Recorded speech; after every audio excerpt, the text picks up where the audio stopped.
கோவை மாவட்டம் பொள்ளாச்சி அருகே நண்பனை கழுத்தை அறுத்து கொலை செய்துவிட்டு அவரது சடலத்தின் அருகே செல்ஃபி எடுத்து நண்பர்களுக்கே பகிர்ந்த சம்பவம் பெரும் அதிர்ச்சியை ஏற்படுத்தியுள்ளது. நள்ளிரவில் போதையில் இருந்த நண்பர்களுக்குள் நடந்தது என்ன?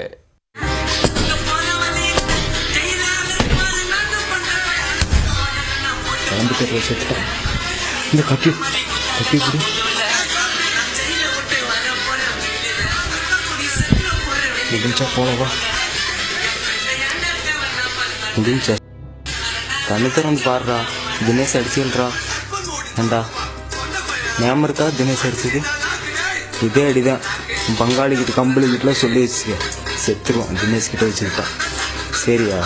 தினேஷ் மாதேஷ் மட்டும் வச்சுக்காது, கொண்டு விட்டு போயிட்டே இருக்கும் சரியா?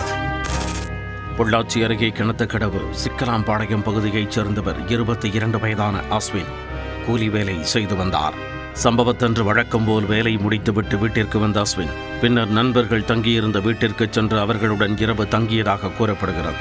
இரவு நேரம் அனைவரும் உறங்கிக் கொண்டிருந்த நிலையில் நள்ளிரவில் நண்பர்களுக்குள் திடீரென வாக்குவாதம் ஏற்பட்டதாக கூறப்படுகிறது. வாக்குவாதம் முற்றிய நிலையில் அங்கு இருந்த 2 நண்பர்கள் அஸ்வினை சரமாரியாக தாக்கியதுடன் கழுத்தை அறுத்து கொலை செய்துள்ளனர். கொலை நடந்த சில நிமிடங்களிலேயே இரத்த வெள்ளத்தில் கிடந்த அஸ்வினின் உடலில் அருகே கத்தி உள்ளிட்ட ஆயுதங்களை வைத்தபடி இருவரும் செல்ஃபி புகைப்படம் எடுத்துள்ளனர். அது மட்டுமின்றி அந்த புகைப்படங்களை தங்களது நண்பர்களுக்கே சமூக வலைத்தளங்கள் மூலம் அனுப்பிவிட்டு அங்கிருந்து தப்பிச் சென்றதாக கூறப்படுகிறது. இந்த புகைப்படங்களை பார்த்த நண்பர்கள் அதிர்ச்சியடைந்து உடனடியாக போலீசாருக்கு தகவல் கொடுத்துள்ளனர். தகவல் அறிந்து சம்பவ இடத்திற்கு விரைந்த கிணத்துக்கடவு போலீசார் இரத்த வெள்ளத்தில் கிடந்த அஸ்வினின் உடலை மீட்டு உடற்கூராய்விற்காக அரசு மருத்துவமனைக்கு அனுப்பி வைத்தனர்.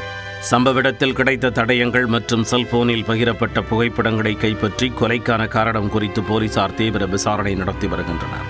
மேலும் தலைமறைவாக உள்ள 2 குற்றவாளிகளை கைது செய்ய தனிப்படை போலீசார் தீவிர தேடுதல் வேட்டையில் ஈடுபட்டுள்ளனர்.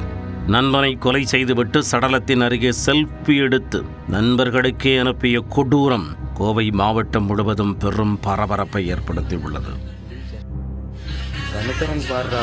தினேஷ் அடிச்சுன்றா ஏண்டா ஞாபகம் இருக்கா? தினேஷ் அடிச்சது இதே அடிதான்.